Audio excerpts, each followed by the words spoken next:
سيدنا ومولانا محمد وعلى سيدنا علي وسيدتنا فاطمة وسيدتنا زينب وسيدنا حسن وسيدنا حسين وعلى آله وصحبه وبارك وسلم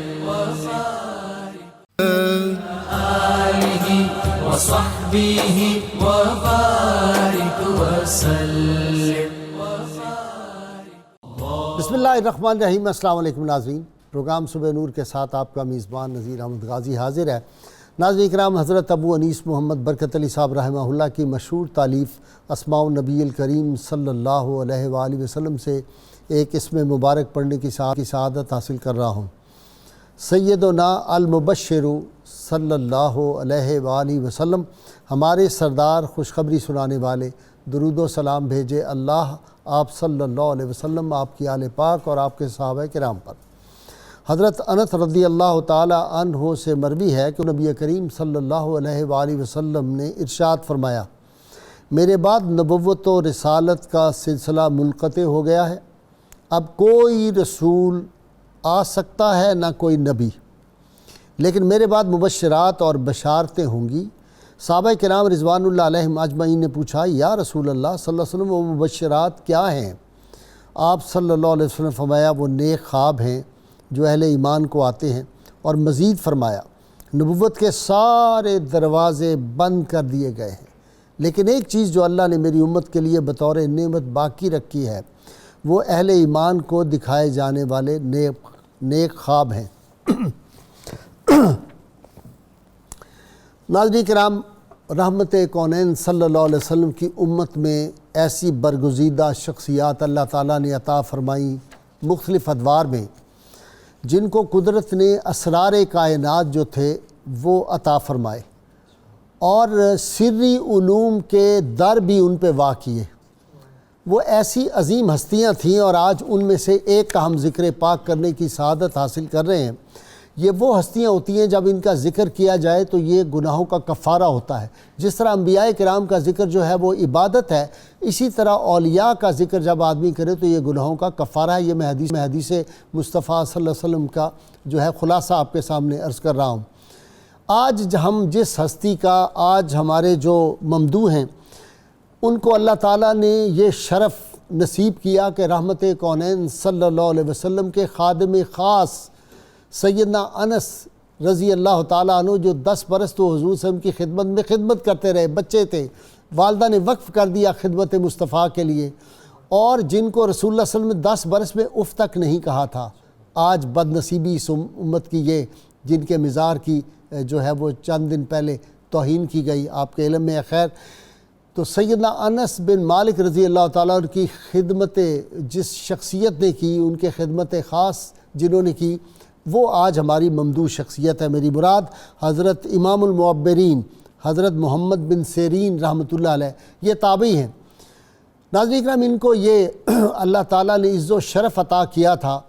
انہوں نے وہ نگاہیں دیکھی تھیں جن نگاہوں نے دیدار مصطفیٰ صلی اللہ علیہ وسلم کے جلوے اپنی آنکھوں میں سمیٹے تھے. انہوں نے براہ راست ان شخصیات سے اکتساب فیض، اکتساب علم اور اکتساب نور کیا تھا جنہوں نے انوار رسالت جو تھے ان کو براہ راست اپنے سینوں میں محفوظ کر لیا تھا. انہوں نے وہ شخصیات دیکھی تھیں جنہوں نے جو رحمت کونین صلی اللہ علیہ وسلم کے بدن عطر سے وہ جو پاک خوشبو کے وہ جو نکلتے تھے جھونکے، وہ انہوں نے اپنے مشام جاں میں ان کو سمو لیا تھا. انہوں نے وہ ہستیاں دیکھی تھی جن کو رحمت کونین صلی اللہ علیہ وسلم کی صحبت خاص میسر تھی.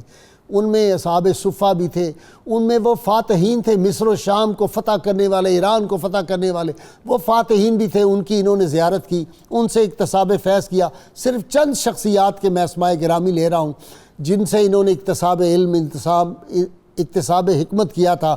حضرت انس بن مالک رضی اللہ تعالیٰ عنہ، عبداللہ بن عباس رسول اللہ صلی اللہ علیہ وسلم کے فرسٹ کزن، عبداللہ بن عمر عظیم عاشق رسول، زید بن ثابت رضی اللہ تعالیٰ، حضرت عبداللہ بن مسعود فقیہ امت، حضرت حذیفہ بن یمان اور ام المومنین سیدہ طیبہ طاہرہ عائشہ صدیقہ رضی اللہ تعالیٰ عنہ، جناب سیدنا ابو ہریرہ حضور صلی اللہ علیہ وسلم کے لاڈلے صحابی حضرت جابر بن عبداللہ رضی اللہ تعالیٰ عنہ، اور سب سے بڑھ کے دوش مصطفیٰ پہ جو کھیلتے تھے امام حسن علیہ السلام جو تھے، ان سے انہوں نے اکتساب فیض کیا تھا۔ تو یہ لوگ علم کا کلزم تھے، اور پھر انہوں نے جو آگے شاگرد تیار کیے، ان کے تلامذہ جو ہیں ان کے نام بھی آدمی جب سنتا ہے تو گردن احترام سے جھک جاتی ہیں۔ امام اوزاعی ان کے شاگردوں میں ہیں، امام شابی ان کے شاگردوں میں ہیں، اولیاء کے سردار مالک بن دینار ان کے شاگردوں میں ہیں، جناب عون ان کے شاگردوں میں ہیں۔ اچھا، یہ محدث بھی تھے، مفسر بھی تھے، ایک صوفی بھی تھے، ایک ولی کامل بھی تھے، اور تابعی تھے، ان کی بڑی شانیں ہیں۔ اس کے ساتھ ساتھ اللہ تعالیٰ نے ان کو خاص وہ جو سری معاملات میں نے عرض کیا نا، وہ ان کو حاصل تھے، اور ان کی کتاب تعبیر الرؤیا جو ہے آج بھی وہ عالم اسلام نے سب سے اتھینٹک کتاب سمجھی جاتی ہے۔ اور پھر ان کا اعزاز یہ ہے کہ جب سیدنا انس بن مالک رضی اللہ تعالیٰ عنہ کا وقت وصال قریب ہوا تو آپ نے یہ نصیحت فرمائی کہ مجھے غسل بھی محمد بن سیرین دیں اور میری نماز جنازہ بھی محمد بن سیرین پڑھائیں۔ یہ اندازہ کیجئے کہ یہ وہ خاندان ہے جس کی اسلام کے لیے بے پناہ خدمات ہیں، اور اس دور کے جو لوگ تھے وہ ان سے جا کے اکتساب فیض حاصل کرتے تھے۔ خوابوں کے معاملات میں آپ صلی اللہ علیہ وسلم کا وہ ارشاد گرامی کہ نبوت کا 46واں حصہ ہے یہ جو نیک اور سچے خواب ہوتے ہیں، اور جو آدمی فرمایا خوابوں پر ایمان نہیں رکھتا وہ اللہ اور آخرت پر ایمان گویا نہیں رکھتا۔ تو خوابوں کے معاملے میں جو تھا ان کو ید طولہ اگر میں کہوں پوری ہماری جو تاریخ ہے اس میں ان کو حاصل تھا۔ اللہم صلی علی سیدنا و مولانا محمد وعلی سیدنا علی و سیدتنا فاطمہ و سیدتنا زینب و سیدنا حسن و سیدنا حسین وعلى آله وصحبه وبارك وسلم اللهم صل على سيدنا ومولانا محمد وعلى سيدنا علي وسيدتنا فاطمة وسيدتنا زينب وسيدنا حسن وسيدنا حسين وعلى آله وصحبه وبارك وسلم۔ جی ڈاکٹر صاحب۔ جی محترم غازی صاحب، اللہ تعالیٰ سلامت رکھے آپ کو۔ سب سے پہلے تو آپ نے جو ان کے تفردات بیان کیے ان میں جو اعزازات انہیں حاصل ہیں، ایک طرف امام المفسرین ہیں، دوسری طرف امام المحدثین ہیں، تیسری طرف امام الفقہاء ہیں، اور چوتھی طرف امام المعبرین ہیں۔ آپ کے والد گرامی ان کو بھی حضرت جناب سیدنا انس رضی اللہ تعالیٰ عنہ ان کی خدمت کا موقع ملا، اور آپ کی والدہ محترمہ انہیں حضرت سیدنا صدیق اکبر رضی اللہ تعالیٰ عنہ ان کی خدمت کا موقع ملا۔ جس وقت ان کے والدین کی شادی ہوئی تو 3 ازواج مطہرات انہوں نے ان کی والدہ محترمہ کی تربیت فرمائی، اور 18 بدری صحابہ کرام وہ اس شادی میں شریک ہوئے۔ اللہ، اور جو تابعی کا جو منصب ہے یہ بھی ایک بہت بڑا ہے۔ جامع ترمذی میں نبی اکرم صلی اللہ علیہ وآلہ وسلم آپ نے ارشاد فرمایا، لا تمس النار مسلما رآنی او رآ من رآنی، آگ اس شخص کے قریب بھی نہیں جائے گی جس نے حالت ایمان میں میری زیارت کی، اور اس کے قریب بھی نہیں جائے گی جس نے میری زیارت کرنے والے کی زیارت کی۔ تو یہ بھی شرف آپ کو حاصل ہے۔ اگلا بھی پڑھ دیں یہیں پہ، خیر القرون قرنی ثم الذین یلونہم، ثم الذین یلونہم، بالکل ثم الذین یلونہم، جو پہلے اس کے مصداق ہیں۔ اب وہ حضرت امام محمد بن سیرین ہیں۔ جی بالکل غازی صاحب، یہ بہترین زمانہ اللہ کے محبوب صلی اللہ علیہ وسلم کا ہے تو قیامت تک کا زمانہ، بالکل ایسے ظاہری حیات سے مراد یہ ہے، اور اس کے بعد والے جو بہترین زمانے کے بہترین وہ یہ ہیں، بالکل یہ تابعین میں بھی جو پہلا درجہ ہے ان میں ان کا شمار ہوتا ہے۔ اور اسی طرح ان کے جو اخلاق حسنہ ہیں جن سے ہمیں اخذ فیض کرنا ہے، آپ دیکھیں کہ آپ کے پاس گاہک آتے ہیں، تاجر بھی ہیں، کپڑے کا کاروبار ہے، کھوٹا سکہ جعلی کرنسی لے کے آتے ہیں, آپ اس کو چھپا لیتے ہیں, اس کو مال دے دیتے ہیں. جب دنیا سے جانے لگے تو 500 سکے ایسے جعلی آپ کے پاس موجود تھے. آپ سے لوگ کہتے تھے کہ آپ اس طرح کیوں کرتے ہیں؟ آپ فرماتے ہیں کسی دوسرے مسلمان بھائی کے ساتھ جا کے یہ ظلم نہ ہو جائے. تو آپ دیکھیں کتنی بڑی ان کی لوگوں کے ساتھ شفقت ہے. غائی صاحب یہ بڑا اشکبار کرنے والا واقعہ ہے کہ جس وقت آپ نے بہت سارے مکانات بنوائے اور انہیں کرائے پہ دیا, تو جب کرایہ وصول کرنا ہوتا تو ایک مرتبہ آپ نے دیکھا کہ قحط کی وجہ سے کچھ لوگ خوف زدہ ہیں. تو آپ نے اس مرحلے میں تمام جتنے مسلمان تھے ان کو وہ کرایہ معاف کر دیا اور کچھ ذمیوں کو دے دیا, ان سے کچھ کرایہ وصول کر لیتے تھے. فرمایا جس وقت مہینہ ختم ہونے لگتا ہے تو کرایہ دار کے چہرے پہ جو خوف پیدا ہوتا ہے کہ میں نے پیسے کیسے دینے ہیں, مجھے اس سے گھبراہٹ ہوتی ہے کہ میری وجہ سے کوئی مسلمان خوف زدہ ہو.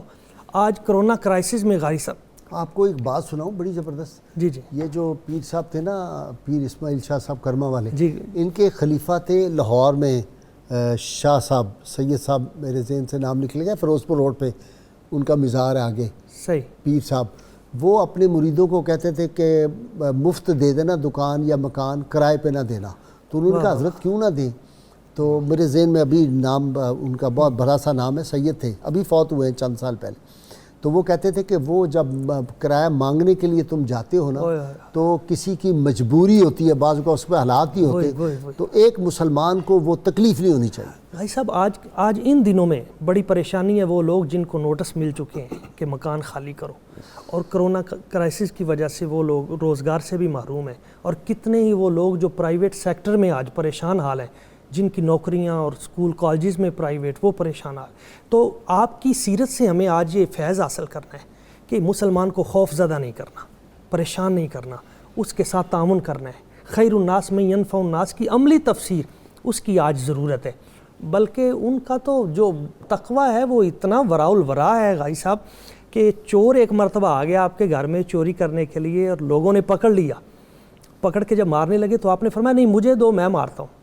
تو جلدی سے پکڑ کے اسے کہا کہ نکل جاؤ, بھاگ جاؤ. اسے خود بھگا دیا. تو لوگوں نے کہا حضور اس کا پتہ تو لے لیتے, یہ بندہ کون تھا؟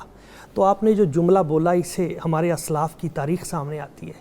آپ فرماتے ہیں انی استر لأن اللہ تعالی یستر لی یوم القیامہ, میں نے اس کا پردہ رکھا ہے, قیامت والے دن میرا رب میرا پردہ رکھے گا. یہ وہ چیزیں ہیں جو ان کی سیرت سے آج ہم نے فیض حاصل کرنا ہے. اچھا جی, اپنا مفتی صاحب خوش اتوار تھے, خوش خصال سے, خوش لباس بھی تھے, اور بڑے امیر آدمی تھے. اور کمال ہے کہ ہر ایک کو یہ نصیحت کرتے تھے کہ کاروبار میں بددیانتی نہ کرنا, جو تمہارا مقدر ہے وہ تمہارے پاس آ کے رہے گا, جو نہیں مقدر وہ تمہارے پاس رہے گا ہی نہیں, جو مرضی کر لو. جی بسم اللہ والصلاۃ والسلام علی رسول اللہ. آج ہم حضرت ابو بکر محمد بن سیرین رضی اللہ تعالیٰ عنہ کا ذکر خیر کرنے کے لیے موجود ہیں. اور 92 کا یہ اعزاز ہے کہ تو کا بڑا خیال رکھتے ہیں. آج ان کا یوم وصال ہے, تو اس اعتبار سے محمد بن سیرین رضی اللہ تعالیٰ عنہ کا ذکر خیر کیا جا رہا ہے. جس طرح ابھی آپ نے فرمایا کہ بڑے وجیح انسان تھے اور مسکراتا ہوا چہرہ تھا ان کا. رات ان کی اور طرح گزرتی تھی, دن ان کا اور طرح گزرتا تھا. سبحان اللہ. رات سجدے میں گزارتے تھے اور زاروں کے تار روتے تھے, اور جب لوگوں کے سامنے آتے تو مسکراتے ہوئے چہرے کے ساتھ آتے. ان کو نبی صلی اللہ تعالیٰ علیہ وسلم کا یہ وصف ملا ہوا تھا کہ آقا کریم صلی اللہ تعالیٰ علیہ وسلم لوگوں کو مسکرا کے ملتے تھے. صحیح. اور خشیت الہی اور تقوی اتنا تھا. ایک بندے نے کہا کہ مسکرا کے ملنا صدقہ ہے نا, وہ ذہن میں ہر وقت حدیث پاک رہتی. تبسم کفی. ابن عون نے یہ کہا کہ فلاں آدمی نے آپ کی غیبت کی ہے, تو آپ اس کا جواب دیں. آپ نے فرمایا اس نے اس کام کو کیا ہے جو اللہ نے حرام کیا ہوا تھا, تو میں اس کا کیسے جواب دوں حرام کا. اور اس میں امام جعفر صادق رضی اللہ تعالیٰ عنہ کا یہ قول ہمارے سامنے ضرور رہنا چاہیے کہ جب یہ پتہ چلے کہ کوئی کسی کی غیبت کر رہا ہے تو جس کی غیبت ہوئی اس کو نہ بتائے.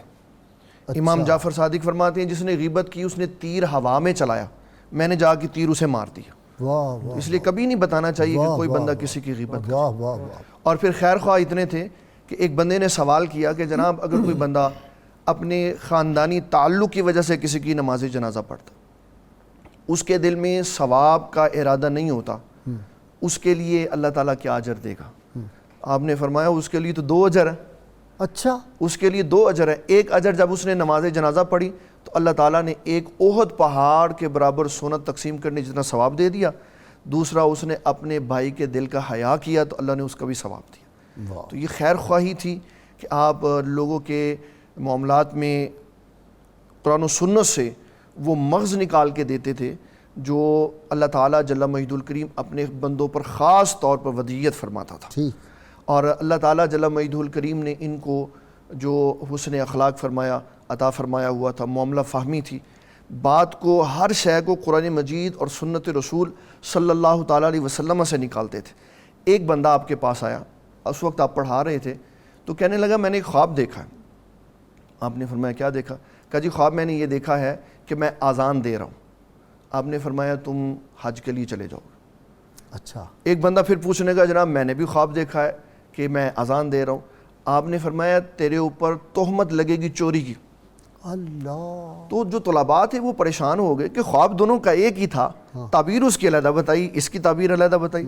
آپ نے فرمایا جس نے پہلے کہا نا کہ میں نے اذان سنی ہے, تو فرمایا اس کے چہرے سے نیکی اور شرافت ٹپک رہی تھی. اور میں نے قرآن مجید کی آیت وَأَذِّن فِي النَّاسِ بِالْحَجِّ يَأْتُوكَ رِجَالًا سے استدلال کرتے ہوئے کہا یہ حج کے لیے جائے گا. اور جس نے یہ کہا کہ میں نے اذان دیکھی اس کے چہرے سے شر ٹپک رہا تھا, تو میں نے فَأَذَّنَ مُؤَذِّنٌ أَيَّتُهَا الْعِيرُ إِنَّكُمْ لَسَارِقُونَ سے دلیل پکڑتے ہوئے یہ کہا کہ اس کے اوپر چوری کی تہمت لگے گی. اور یہ قصہ سیدنا یوسف علیہ السلام والا ہے کہ جب آپ لشکر واپس پلٹا تو آپ چہروں کو دیکھ کر, ان کی کیفیت, حالات اور واقعات کو دیکھ کر پھر آیات قرآنیہ سے استدلال کرتے تھے. اور تو اس سے یہ بھی پتہ چلا کہ ہر ایک کے سامنے پھر خواب بھی بیان کرنا چاہیے. بالکل نہیں, اس میں 2 لفظ استعمال, خاص درک ہو ان کے سامنے 2 لفظ بیان ہوئے ہیں کہ خواب پوچھنا ہے تو ان 2 بندوں سے پوچھو. ایک کے بارے میں فرمایا حبیب اور دوسرے کے بارے میں فرمایا لبیب. حبیب تمہارا دوست ہو, پردے دار ہو, اور دوسرا عقل والا ہو, اس سے پوچھو. اچھا جی, کہتے ہیں اپنا ڈاکٹر مجاہد, خواب جو ہیں یہ تو انبیاء کے خواب تو جو ہے وہ حقیقت ہوتے ہیں. جس طرح وہ جاگتے ہوئے کوئی بات کہتے ہیں, انبیاء کے خواب جو ہیں وہ حق سچے, اس کا مطلب وہی ہوتا ہے جیسے وہ دیکھتے ہیں. لیکن اولیاء کرام کو بھی اللہ تعالیٰ نے, اور جو صالحین ہوتے ہیں ان کے خواب بھی بڑے زبردست ہوتے ہیں اور ان کو بھی ساری چیزیں دکھا دی جاتی ہیں. جی بسم اللہ الرحمن الرحیم. امام المعبرین حضرت محمد ابن سیرین کا ہم تذکرہ کر رہے ہیں, اور خواب کے حوالے سے آپ کی خاص مہارت تھی. اب دیکھیے, سب سے پہلے قرآن کریم کی روشنی میں ہم دیکھ لیتے ہیں کہ اللہ رب العزت نے حضرت سیدنا یوسف علیہ السلام کی جو تعریف فرمائی اور ان پر اپنے ایک خاص عطیے کا ذکر کیا, وہ خواب کی تعبیر سکھانا ہے. وَيُعَلِّمُكَ مِن تَأْوِيلِ الْحَدِيثِ, اور اللہ رب العزت آپ کو تعویل حدیث یعنی جو گفتگو کی تعویل ہے, خواب کی جو تعبیر ہے وہ سکھائے گا. اور پھر حضرت سیدنا یوسف علیہ السلام کا جو خواب ہے کہ انہوں نے دیکھا تھا کہ 11 ستارے, چاند اور سورج ان کو سجدہ کر رہے ہیں, اور اس کی تعبیر جو ہے 40 سال بعد ظاہر ہوئی. تو یہاں سے یہ بھی معلوم ہو رہا ہے کہ خواب کا معاملہ جو ہے یہ بڑا نازک ہے, اور اس کی تعبیر بتانا ہر ایک کے بس کا کام نہیں ہے. حضرت داتا گنج بخش علیہ رحمہ کا قول ہے, وہ کہتے ہیں کہ حقیقی فقیر وہ ہے جو اپنی گدڑی خود سی لے. ایک اشارے نے اس کی وضاحت یہ کی کہ یہاں وہ عام فقیر مراد نہیں ہے کہ جو مطلب چھوٹے چھوٹے چیزیں پکڑ کر اس کو سی لیتا ہے, بلکہ داتا صاحب نے یہ اشارہ فرمایا ہے کہ حقیقی فقیر وہ ہے کہ اس کو مختلف اوقات میں مختلف خواب آتے ہیں. ایک خواب آج آیا, ایک 2-4 سال بعد آیا, درمیان میں اور بھی خواب آتے رہے, لیکن وہ پہلے والا خواب اور چاہے 4 سال بعد 5 سال بعد خواب آیا اور اس کے بعد دیگر عرصے میں خواب آتے رہے, سب کو جوڑ کر نتیجے تک پہنچ جائے, تو وہ جو ہے صحیح حقیقی فقیر اور حقیقی صوفی ہے.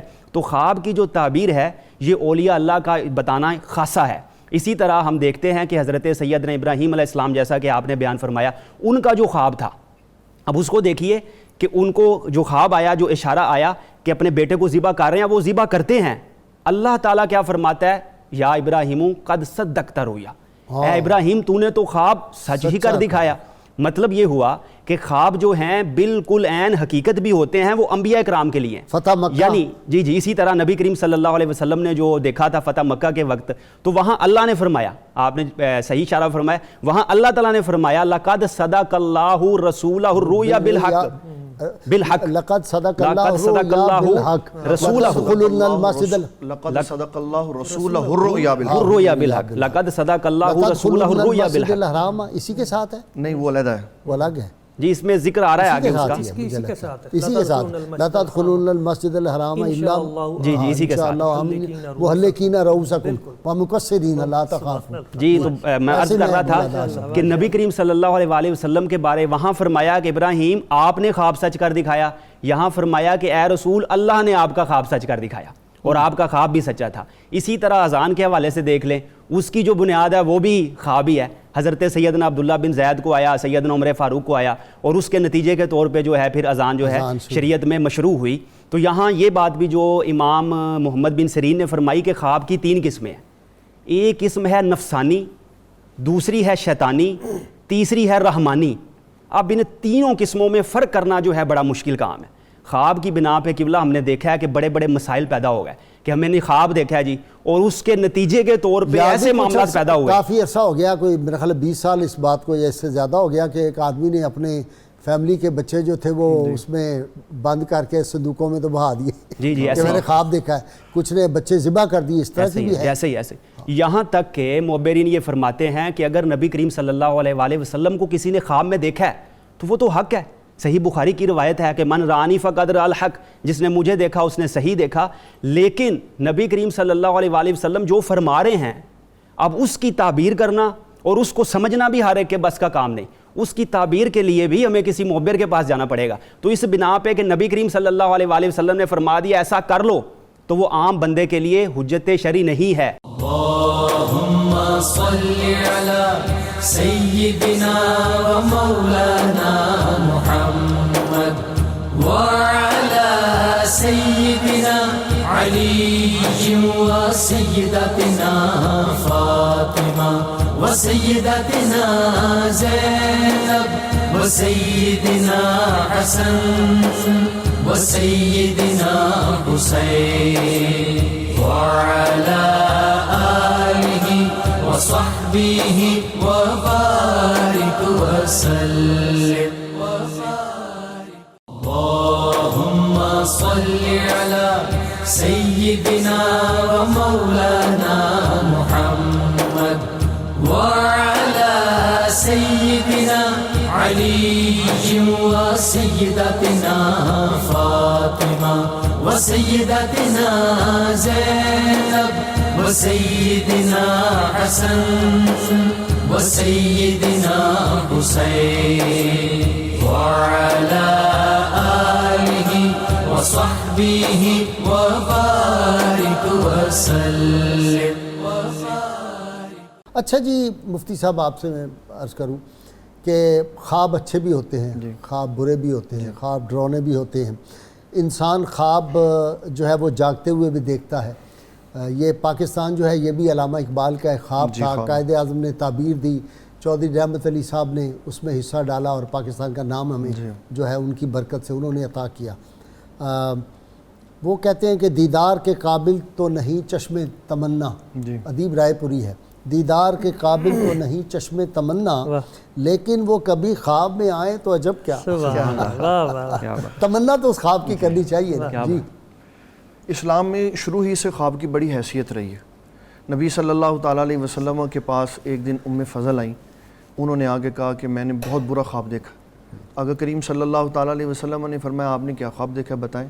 تو کہنے لگی انی رأیت قطعا من جسدک فقطعت ووضعت فی حجرک, میں نے دیکھا کہ آپ کے جسم مبارک سے گوشت کا ٹکڑا کٹا اور میری گود میں آ گیا. آپ نے فرمایا رایت خیرہ, یہ تو بڑی اچھی بات ہے. تلد فاطمہ انشاءاللہ غلاما یکون فی حجرک, میری بیٹی فاطمہ ایک لڑکے کو جنم دیں گی, وہ آپ ایک شہزادے کو جنم دیں گی, وہ آپ کی گود میں آئیں گے. یہ میرے خواب کی تعبیر, یہ آپ کے خواب کی تعبیر ہوگی. تو حضرت امام حسین رضی اللہ تعالیٰ عنہ اس خواب سے پیدا ہوئے.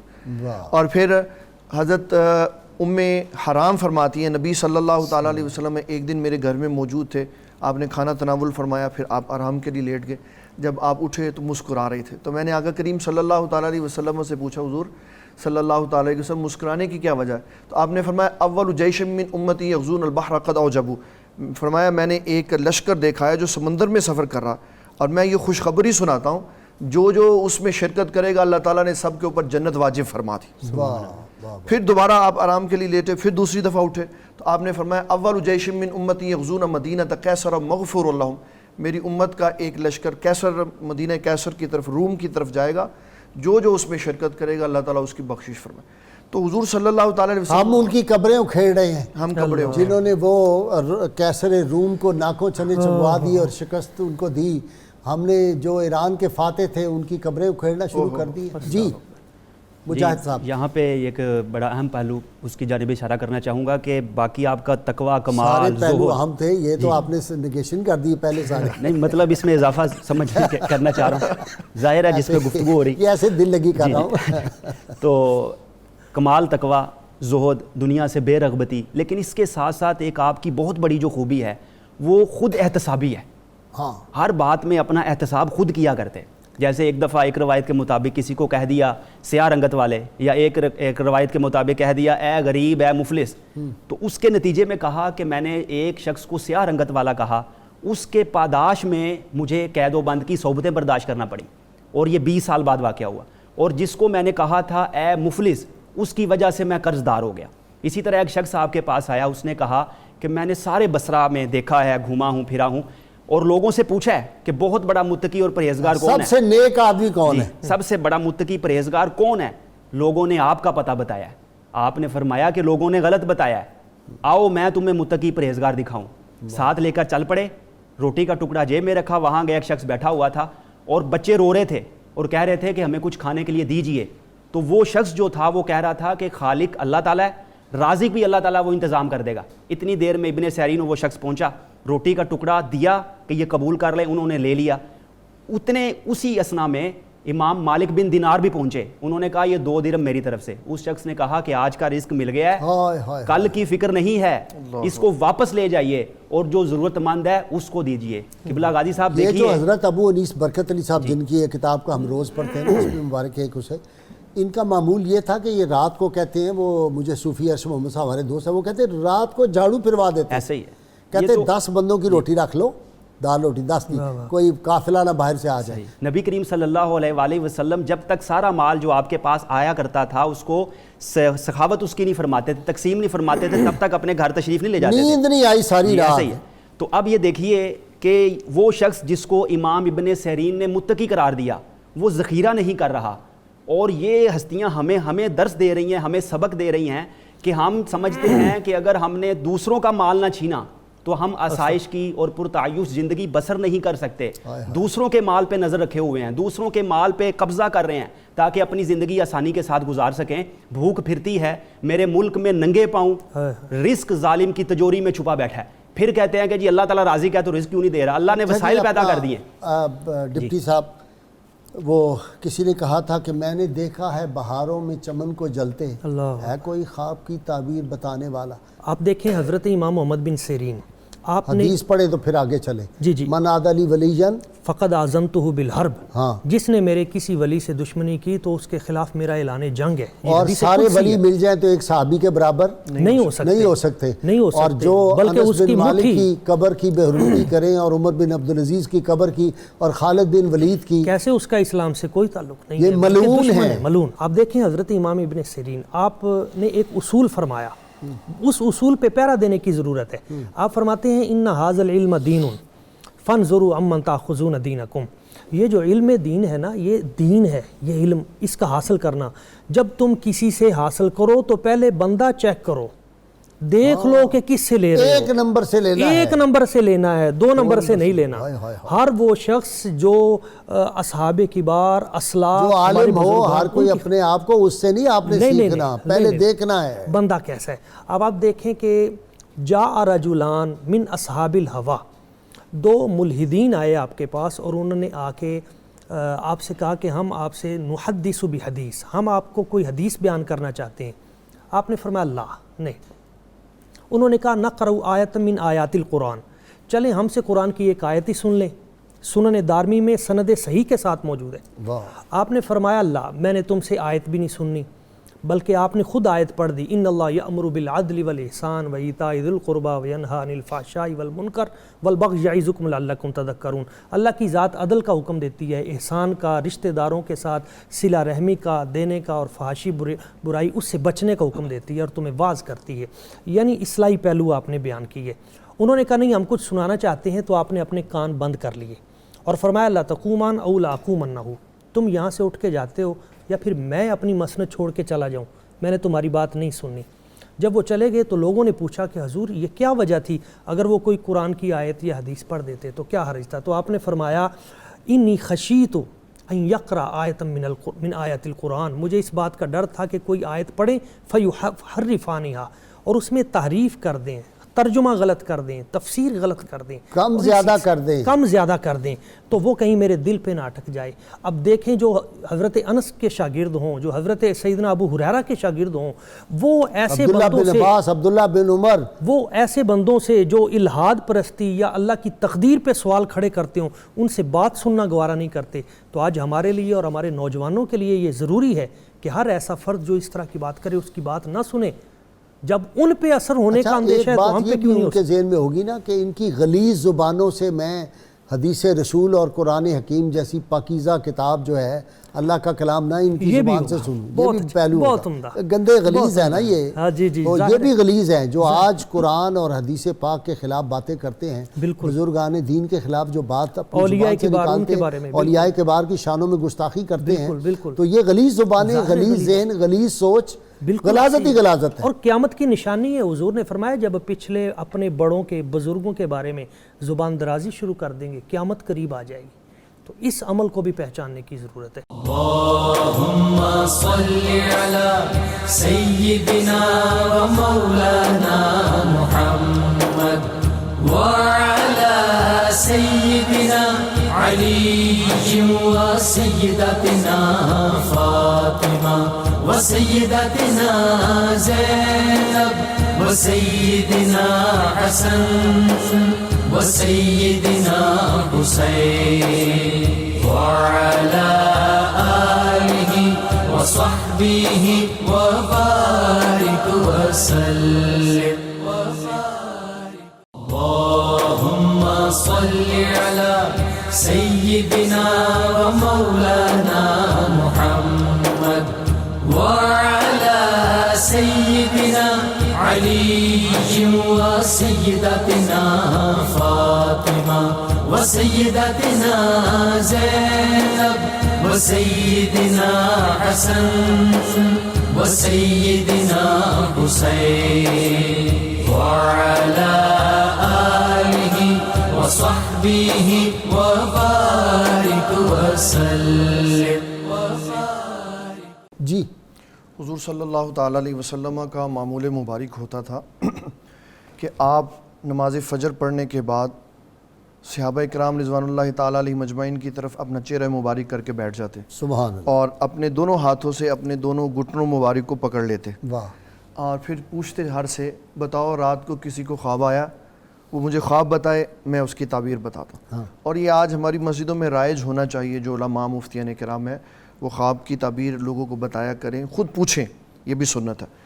تو جب نہ آیا ہوتا تو حضور صلی اللہ تعالیٰ علیہ وسلم فرماتے مجھے خواب آیا ہے، میں خواب بھی سنا دیتا ہوں، میں تعبیر بھی سنا دیتا ہوں۔ تو یہ آپ کا معمول مبارک تھا۔ حضرت عبداللہ بن عمر رضی اللہ تعالیٰ عنہ نے ایک دن اپنی ہمشیرہ جو نبی صلی اللہ تعالیٰ علیہ وسلم کی زوجہ محترمہ تھی، حضرت سیدہ حفصہ رضی اللہ تعالیٰ، ان سے کہا کہ میں نے خواب دیکھا ہے کہ میں ایک تخت پہ بیٹھا ہوا اوپر پرواز کر رہا ہوں، یکدم دو فرشتے آئے تو انہوں نے کہا کہ اس کو دوزخ کی آگ میں پھینک دو۔ یہ بخاری میں روایت ہے۔ آپ نے فوری بلند آواز میں پڑھا اللہم اجرنی من النار، تو فرمایا ایک فرشتہ اور آیا، اس نے کہا یہ تو بڑا اچھا نیک آدمی ہے، اس کو چھوڑ دو۔ تو فرماتے ہیں میں نے خواب کے لیے اپنی ہمشیرہ حضرت سیدہ حفصہ سے کہا آپ حضور پاک صلی اللہ علیہ وسلم سے پوچھ کے دیں۔ تو نبی صلی اللہ تعالیٰ علیہ وسلم نے سارا خواب سنا اور فرمایا اگر عبداللہ ابن عمر یہ چاہتے ہیں کہ جس طرح وہ پرواز کر رہے تھے اس طرح ان کا مقام بھی بلند اور بالا ہو جائے تو فرمایا ان سے کہیں کہ نماز تہجد پڑھا کریں۔ واہ، یہ خواب کی تعبیر حضور صلی اللہ تعالیٰ علیہ وسلم نے بتائی، اور خوابوں کی تعبیر ہی کے اوپر علماء کرام نے ہمیں یہ ایک بہت زبردست قانون اور ضابطہ بھی دیا ہے کہ خواب صرف اس کے لیے حجت ہے جس کو آیا، ٹھیک، اس کا نام لے کے کوئی بندہ دوسرے کو بلیک میل نہیں کر سکتا۔ وہ یہ نہیں کہہ سکتا کہ خواب میں مجھے فلاں نے یہ کہا کہ تم ایسا کر نعوذ دو۔ باللہ، ایسے ہوتے ہیں، جی، کہتے ہیں جی فلاں بڑی ہستیوں کے نام لے کے جی، وہ خواب میں آئے، انہوں نے کہا کہ آپ مجھے جو ہے نا 20 لاکھ روپے دے دیں, آپ مجھے سونے کی فلانی چیز دے دیں, اس طرح کے بڑے وارداتیں. اور اس کے لیے بھی حجت ان معنوں میں ہے کہ جو خیر خائی کا ہے, جس جگہ پہ شریعت سے کوئی ٹکراتی بات ہوگی تو مفتی صاحب ایک اور خطرناک بات ہے, جھوٹے خواب گھڑنے کی اس دور میں بہت زیادہ روایت چل پڑی ہے. بڑی ہستیوں کے نام لے کے باقاعدہ اشتہار چھپوا دینے کہ مجھے فلاں ہستی جو ہے وہ خواب میں آئی ہے. تو وہ مجھے یاد آتا ہے شیخ القرآن علامہ عبدالوہاب ہزاروی صاحب سے ایک 2 نمبر پیر نے کہا کہ میں نے دیکھا ہے کہ آپ حضور صلی اللہ علیہ وسلم کی کچہری میں بیٹھے ہوئے تھے. بڑا مشہور واقعہ ہے, بشیر حسین ناظم رحمۃ اللہ علیہ نے یہ سنایا, یہ بھی بیٹھے ہوئے تھے وہاں. تو انہوں نے بڑی سخت پنجابی کا لفظ استعمال کر کے جو میں نہیں کر سکتا کر کے تو کہا کہ ماں تو اتھے بیٹھے ہاں, ماں نہیں اتھے ویکھے بیٹھے اللہ جی. جو بات چل رہی ہے اس میں اضافہ کرنا چاہوں گا ڈاکٹر صاحب. یار ایک شعر سن لو. جی. میرے تم خواب میں آؤ میرے گھر روشنی ہوگی.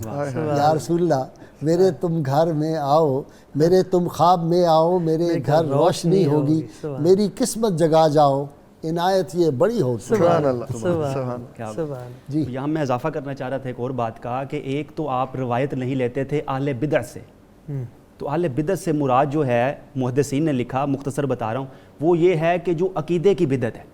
آج ہم عملی بدعت کی بڑی بات کرتے ہیں لیکن جو عقیدے کی بدعت ہے اس کو نظر انداز کرتے ہیں, تو اس پہ بھی توجہ کرنی چاہیے. اور دوسری جو بات ہے, آپ روایت عقیدے کی بدعت یہ ہوگی کہ ہم اپنی توقعات غیر سے منسوب کر لیں, ایسے ہی ہم سپر پاوروں کے ساتھ اپنی رکھ لیں, ان سے ہمیں ملے گا, رب سے نہیں ملے گا. رب کے بندوں کے ساتھ ہمیں کوئی فیض اور نہیں اسی ملے طرح گا. نبی پاک صلی اللہ علیہ وسلم کے حوالے سے ایسی باتیں کرنا جو نازیبا ہیں وہ بھی عقیدے کی بدعت میں ہے, اور اولیاء اللہ صحابہ کے حوالے سے بھی. اور دوسری جو آپ کی خصوصیت تھی اور احتیاط تھی حدیث کے حوالے سے, وہ یہ تھی کہ آپ روایت باللفظ ہی لیتے تھے, روایت بالمعنی نہیں لیتے تھے.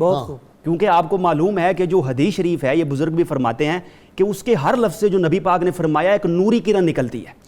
ظاہر ہے وہ صحابی کا لفظ اس کے برابر نہیں ہو سکتا, نہ کسی اور کا ہو سکتا ہے. تو یہ آپ کی دو جو ہیں بہت بڑی خصوصیات تھی. اس کو ذرا ایکسپلین کر دو, الفاظ بالمعنی اور روایت باللفظ سے یہ مراد ہے کہ بعین ہی وہی لفظ جو نبی کریم صلی اللہ علیہ وآلہ وسلم کی زبان اقدس سے نکلا ہے وہ بیان کرنا, یہ روایت باللفظ ہے, لفظ کے ساتھ روایت جیسے چلی آ رہی. اور معنی یہ ہے کہ مفہوم تو ادا ہو جائے گا لیکن وہ جو فصاحت و بلاغت ہے اور وہ جو جامعیت ہے وہ رہ جائے گی, اور وہ جو نورانیت ہے وہ بھی رہ جائے گی. اور اسی طرح جو آپ کا ایک بہت عمدہ جو میں سمجھتا ہوں کہ آج کے مناسبت کے حوالے سے, کہ آپ فرماتے تھے کہ میں نے کبھی حسد نہیں کیا. اس کی وجہ یہ ہے کہ جس نعمت میں حسد کر رہا ہوں ہو سکتا ہے وہ نعمت اسے جنت میں لے جائے, تو جنت میں تو اسے اور بڑی نعمتیں ملنے والی ہیں, تو میں تو ایک چھوٹی سی نعمت کے پر حسد کر رہا ہوں. اور اگر وہ نعمت اسے جہنم میں لے گئی تو حسد کرنے کا مقصد کیا ہے, وہ تو اسے جہنم میں لے کے جا رہی ہے. تو یہ وہ نفوس قدسی ہیں جن کی تعلیمات ہمیں ملتی ہیں کہ ہم اپنے اخلاق و کردار کو سنواریں. اور خاص طور پہ خواب کے حوالے سے یہ عرض کرنا چاہوں گا کہ اپنے خواب نہ تو ہر کسی کو سنائیں, نہ ہر کسی سے تعبیر پوچھیں, جعلی عاملوں سے, جھوٹے پیروں سے, اس کی وجہ سے بڑے مسائل پیدا ہو جاتے ہیں. اور یہ بھی کریں کہ آپ پہلے اپنے معدے کا بھی علاج کرائیں. اس کی وجہ سے یہ جو لوگوں نے اپنے آپ کو مجدد کے دعوے جھوٹے لوگوں نے کر دیے, لوگوں نے اپنے آپ کو کتب غوث اقطاب کہنا خود ہی شروع کر دیا, خود ہی نبوت کے دعوے تک پہنچ گئے لوگ. تو یہ بھی پہلے ان کو اپنے معدے جو ہے ان کی اصلاح بھی کروانی چاہیے, کوئی چورن اچھا سا استعمال کرنا چاہیے. اچھا یہ بتائیں, ہماری تاریخ میں جو خواب پہ کتاب ہے وہ سب سے اتھینٹک تو انہی کی ہے. اس کے بعد جتنی کتابیں میں نے پڑھی ہیں کتاب الرؤیا کے عنوان سے, وہ ساری کتابیں وہیں کا ہی سرقہ ہے. جی بالکل ایسے, ان سے باہر نہیں کوئی جا سکا. ظاہر ہے جی, اس میں ہی آپ نے یہ مقدمے میں یہ چیزیں بھی بیان کر کتنی ضخیم کتاب, کہ کس سے آپ نے یہ سوال پوچھنے ہیں اور وہ کون کون سے علوم کا حامل ہونا چاہیے. یعنی وہ قرآن مجید کی تفسیر کا علم جانتا ہو, وہ حدیث پاک کا. اور میں آپ کی وصیت آخر میں ایک لمحے میں بیان کر کے اپنی گفتگو سمیٹتا ہوں کہ حضرت امام ابن سیرین آپ جب دنیا سے جا رہے تھے تو 40,000 کے مقروض تھے. آپ کے بیٹے نے کہا کہ ابا جی, اس وجہ سے پریشان تھے, تو بیٹے نے کہا حضور ابا جی آپ کا یہ قرض میں ادا کرتا ہوں, میں اپنے ذمہ. تو آپ نے ان کو دعا دی, خوش ہوئے اور فرمایا بیٹا یہ میری 3 وصیتیں یاد رکھنا. ان میں سے پہلی یہ ہے کہ اتقوا اللہ واصلحوا ذات بینکم, اللہ سے ڈرنا اور لوگوں میں صلح کروانا. پہلی چیز اولاد کو یہ وصیت صلح کی، اور دوسری فرمایا اطیعوا اللہ و اطیعوا الرسول، اللہ اور اس کے رسول کی ہمیشہ اطاعت کرنا. بہت شکریہ. اور تیسری یہی تھی کہ آپ نے فرمایا کہ ولا تموتن الا وانتم مسلمون، حالت ایمان میں دنیا سے جانا. بہت شکریہ آپ کا مفتی صاحب، آپ کا بھی مجاہد، آپ کا شکریہ. ناظرین کرام، کتاب الشفا سے جی یہ ٹڈی دل سے آج کل فصلوں پہ حملہ ہوا ہے، یہ بھی ایک آفت آئی ہوئی ہے کرونا کے بعد. اس کی جو ہے وہ دعا ہے، یہ مسنون دعا، یہ ہم اپنی سکرین پہ بھی دکھا رہے ہیں، آپ دیکھ لیں اور میں پڑھ کے بھی بتاتا ہوں. حضرت جابر بن عبداللہ اور حضرت انس بن مالک رضی اللہ عنہما بیان کرتے ہیں کہ جب ٹڈیوں کا حملہ ہوتا تو حضور نبی کریم صلی اللہ علیہ وسلم یہ دعا پڑھ کر ٹڈیوں سے حفاظت کی دعا مانگتے. اللہم اہلک الجراد اقتل کبارہ و اہلک صغارہ و افسد بیدہ و اقطع دابرہ و خذ بافواہہم عن معاشنا و ارزاقنا انکا سمیع الدعا. اے اللہ ٹڈیوں کو ہلاک کر دے، اے اللہ اس کی جڑ کاٹ دے، بڑی ٹڈیوں کو ہلاک کر دے، چھوٹی ٹڈیوں کو مار ڈال، ان کے انڈے خراب کر دے اور ان کے منہ کو ہماری روزیوں اور غلوں تک نہ پہنچنے دے، بے شک تو دعاؤں کا سننے والا ہے. یہ پورے اپنے یقین کے ساتھ اگر یہ لکھ کے بھی رکھا جائے وہاں فصل میں تو انشاءاللہ تعالی اس کے بہت اچھے اثرات مرتب ہوں گے. امام محمد بن سیرین رحمۃ اللہ علیہ فرماتے ہیں خواب 3 طرح کے ہوتے ہیں. پہلی قسم کا خواب نفس کا خیال، دوسرا شیطان کا ڈراؤنا خواب، اور تیسرا خواب اللہ تعالیٰ کی طرف سے بشارت ہے. پس جو کوئی ڈراؤنا خواب دیکھے تو بیدار ہونے کے بعد وضو کر کے 2 رکعت نفل ادا کرے تاکہ نماز کی نورانیت کے سبب اس کے دل کو اطمینان نصیب ہو جائے. اللہم صلی علی سیدنا و مولانا محمد وعلی سیدنا علی و سیدتنا فاطمہ و سیدتنا زینب و سیدنا حسن و سیدنا حسین وعلی آلہ و صحبہ و بارک وسلم.